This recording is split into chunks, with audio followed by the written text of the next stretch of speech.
Екс-председателката на ДКСК Татјана Димитровска седна на обвинителната клупа.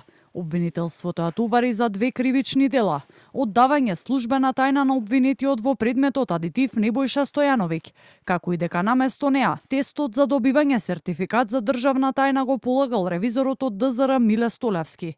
Од обвинителството велат дека располагаат со цврсти докази во однос на обвинетите.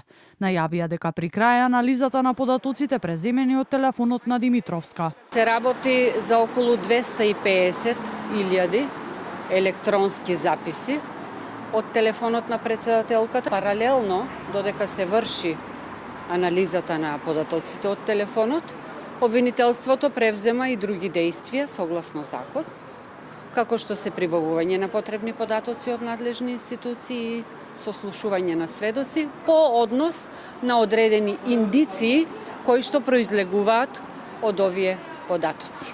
Одбраната на Димитровска тврди дека кривичното дело оддавање службена тајна не е остварено, од причина што податоците кои завршиле кај Стојановиќ не биле службена тајна, туку јавно достапни. Во однос на делото компјутерски сертификат, одбраната предложила сведоци од АНБ и ДКСК со објаснување дека тестот не бил суштински да се добие сертификатот, туку проценката на АНБ.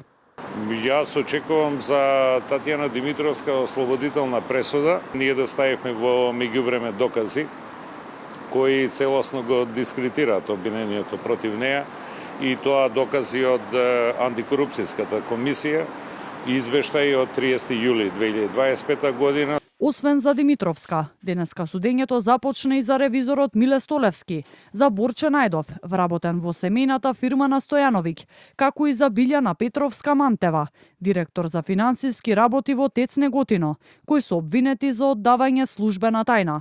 Претходно судечкиот совет го одби предлогот на обвинителството за спојување на овој предмет со предметот адитив, со образложение дека на тој начин постапката би се одовлекла.